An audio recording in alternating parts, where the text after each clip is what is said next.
get it.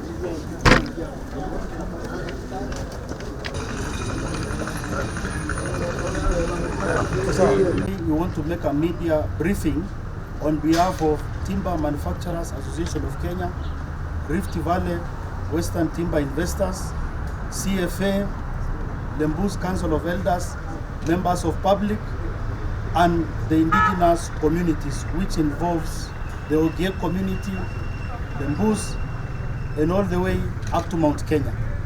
And we have convened here today as a matter of urgency, a meeting convened on a short notice to address the recently published tender document which was delivered Tuesday this week concerning tender notice, tender number KFS disposal number 27, 2025-2026, Pulpwood. Therefore, we met here today as those interested groups and as Kenyans of goodwill. And upon review of this tender document, which is the Pulpwood, we have the following reasons concerns. In the first place, it is in contempt of the court order ELC number 001 of 2023, LSK versus Ministry of Environment and Forestry and Kenya Forest Service. Now, that the disposal of 45,000 hectares contravenes the court order which ordered for 5,000. And that is what we have been harvesting, 5,000 hectares within as directed by the court. Number two, currently speaking, there is no valid pulpwood licensee in Kenya. And it is on record, there is no pulpwood licensee in Kenya. So why tender for a pulpwood tender? Number three, disposal of the forest material is unsustainable, and it is selling up to the tune of 45,000 hectares of the materials compared to the total 135,000 hectares.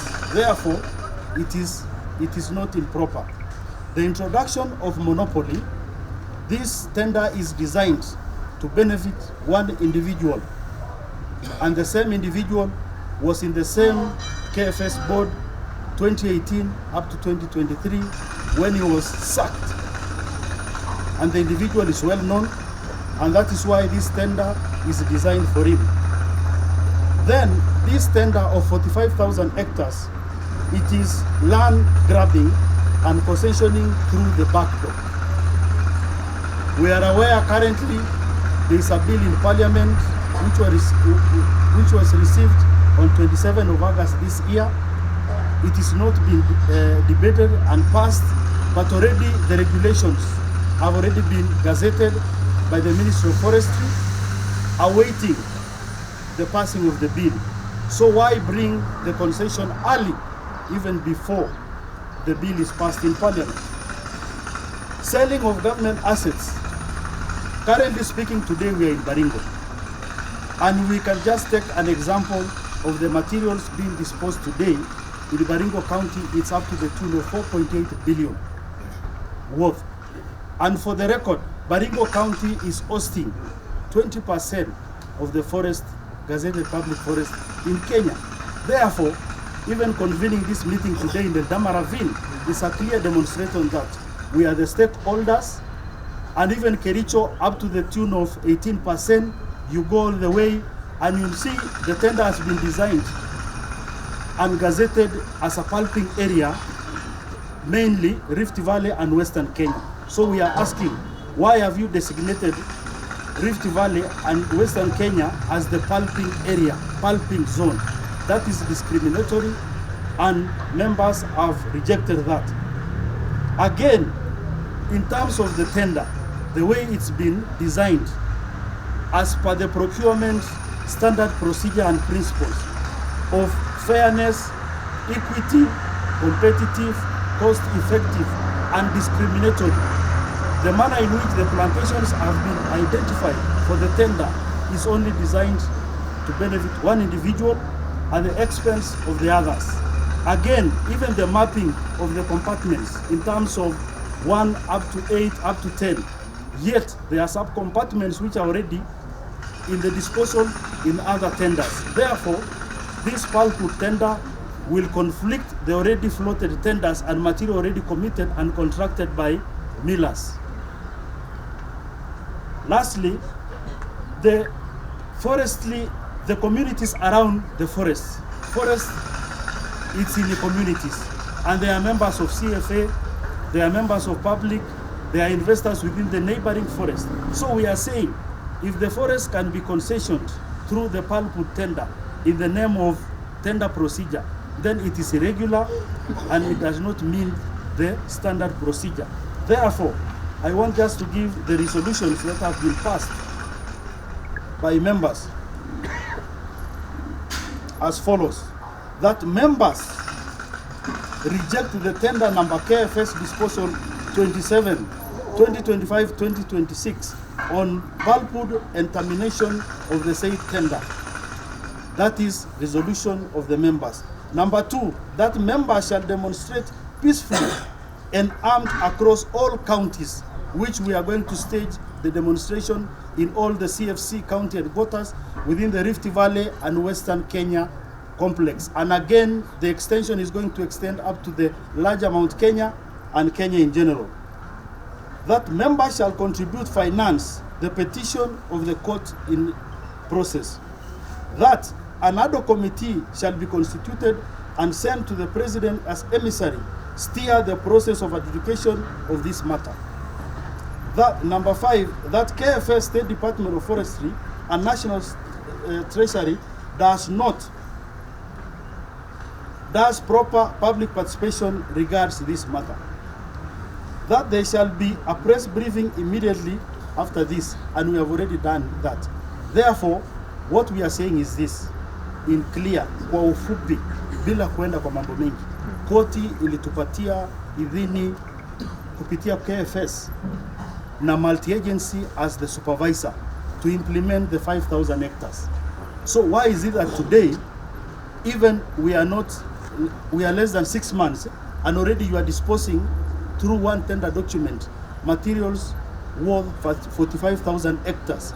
45,000 hectares is material designed for 10-year harvesting. Therefore, this is meant to lock out and to grab the gazetted public forests. Therefore, that is why we have rejected this tender. Number 2, the identification selection, even for someone to view and access those plantations within the 14 days, it is impossible. And unless you're using a helicopter to access those plantations through aerial survey, in which even us as members of the industry, we cannot afford that. And this tender is designed up to the tune of 1 billion. It is meant to lock out members of the community. And again, the worst scenario now, it is that the investor is given a proposal to do CSR for the community. So as Baringo today, we are asking ourselves, for example, if we are letting out material worth 4.8 billion out of our county, and then we are given a CSR proposal, are we equivalent of CSR, of public toilets? No. So we are saying no, and members have passed that, and they have rejected that. Number 2, they are saying again, the cost in which they have given in the terms of cubic as pulpwood material, yet the materials that have been identified, it is over 18 to 25 years, materials meant for solo. Therefore, we are saying the value of those materials have been undervalued. And again, Kenya Forest Service has not conducted a comprehensive re-evaluation of those materials. So how comes you float a tender for materials which have not been re-evaluated? Therefore, in those views, we have passed a resolution that we are giving notice for termination of the tender notice by Monday 7th, failure to which we are moving to court. Yep.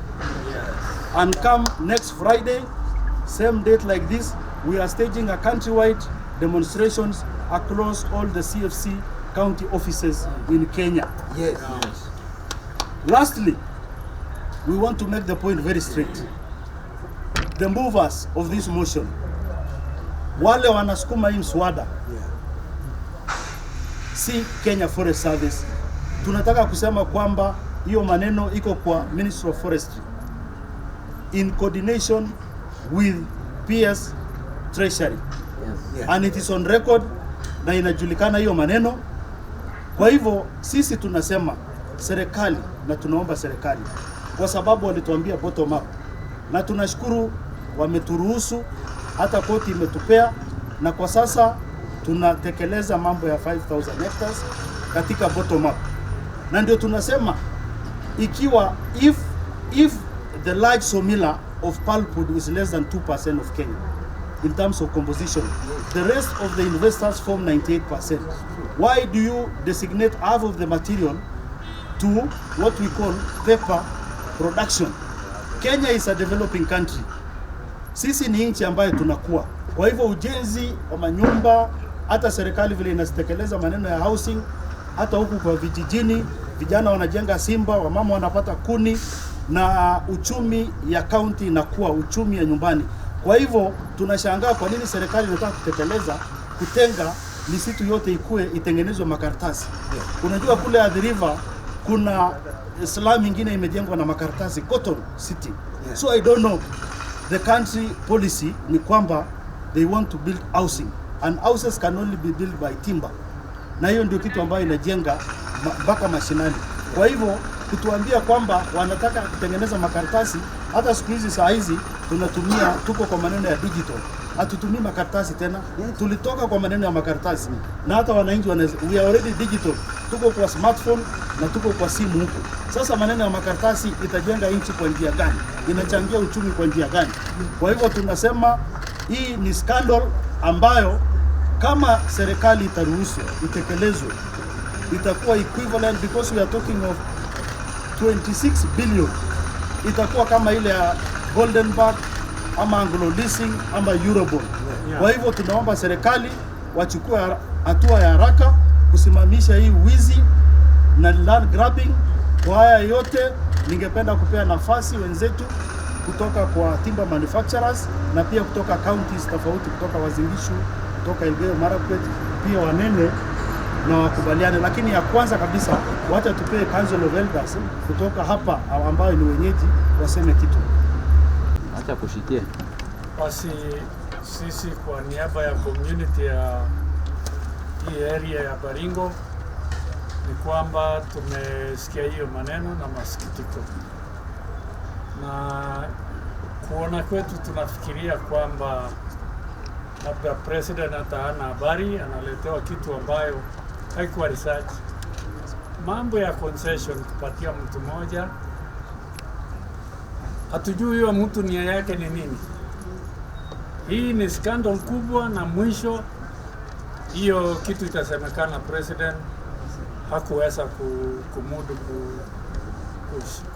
kuendesha nchi. Kwa hivyo tunataka tu kutoa warning kwamba hii maana imeanzia to ministries, ni afadhali wawache scandals, maana president ana kazi nyingine ya muhimu ya kujenga nchi, ya kuunganisha watu, na huyu ni mtu mmoja tu individual, na anataka fanya, sijui kama anajua kwamba hasa hii kitu inaitwa concession. Nchi mingi imekataa hiyo mambo ya concession ambayo inahusika na hiyo maneno ya msitu. Bahati mbaya hii area ambayo tumesimama leo tuliwahi kuexperience concession wakati ya wazungu ya miaka 50, na mpaka leo wizi ilitokea, na tunaomba president, tumeandika memorandum kwa zile lawfully constituted commissions, truth and justice, tumepeleka memoranda 4 na hatujawahi kujibiwa na zile government ambazo zilipita. So tulikuwa na plan ya kuona the sitting president ambayo tunapenda na tunajua atatusikiza. Hii tuulize kwanza, kama hiyo concession ilikuisha 31 December 1957, tukaibiwa mpaka independence, nani anatakiwa tulipe? Sasa concession nyingine tena tupewe, na hata ile ya kwanza bado tunaumia, tuna maumivu. So tunasema kwamba isiwe Kenya mzima, wajifunze, na sisi tuna experience kwamba tulipata hiyo shida. Hiyo kitu inaitwa concession. Mtu mmoja aje ashike msitu yote, labda anataka iba hii kitu mnaita carbon credit. Tunafikiria nia ni hiyo, na kama ni watu wachache ndio wanataka benefit kwa hiyo carbon credit, sorry, ajaribu mahali pengine, aende huko Kalahari Desert kama iko, au Sahara, ajaribu huko kama carbon credit inaweza mea apande yake, lakini sio hii ya nchi hii. Kwa hivyo tutahusika, tutashikilia sawmillers wetu, na isitoshe watu wengi watakosa kazi, na president niko mbele kutafutia watu kazi, na sawmillers wetu local hapa hata hawakupewa miti. Kwa hivyo bado hiyo mambo ya concession isisungumuziwe, tusungumuzie kwanza miti ambayo imepeanwa inaenda wapi. Kwa hivyo maneno ni mingi, hatuwezi maliza. Watu wa press nisaidie sisi, peleka hiyo message sawa sawa. Tuko tayari kama wazee to join hawa, tuende kotini, na hata tunajua labda president atamaliza tusiende kotini. Kwa hivyo hiyo ni maombi yetu. Hatuna shida na president, lakini tuna shida na hizo ministries ambayo wanajaribu kufanya scandal. Asanteni. Naitwa Joseph Lebo. Na majina uangalia hapa kutoka Kilifi. Na ningependa niseme ya kwamba hii miti ilipandwa na wazazi wetu, na walifinywa wakati huo wote hawakuweza kupata miti, na hawa wale wanataka kutunyang'anya tena, ndio wamerudi watoto wao sasa kuja kutunyang'anya. Tunataka tuseme ya kwamba tuambie president mwenyewe atusaidie, tuhakikishe sisi investors wa forest tunalipa, hata kama ni pesa ngapi, huwa tunaenda tenda na tunalipa miti vile inatakikana. Na tungetaka tuseme ya kwamba atuachwe na hiyo muhindi anataka nyang'anya sisi, awachane na sisi. Ministry of Environment na Ministry of Finance wawachane na sisi, na wajue sisi tumekuwa tukilipa miti, tumekuwa tukifanya kazi, na president mwenyewe alisema wa ACCUSE wasaidiwe, na ndio sisi, na mpaka saa hizi wanataka kutunyanyasa. Tungeomba hiyo tuhakikishwe tumepata miti, tunalipa, tupasue, lakini tusifinywe kama wakati wa wazazi yetu.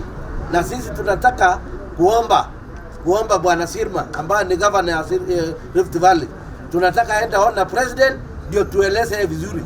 Tuitwa hata sisi kama vile walimu waliitwa, waende waeleze president shida ile iko. Sasa hata sisi industry ya bao tuseme ya forest, wale wapansionaji, tunataka ona president na tueleze ndio hiyo watu wasiende kudanganyanga hii watu ni wabaya, na sisi tunajua ni mahali kushinda. Tunaomba hiyo, na tunaomba MPC yetu yote tafadhali, MPs kutoka Kericho wahakikishe wametusaidia. Asante.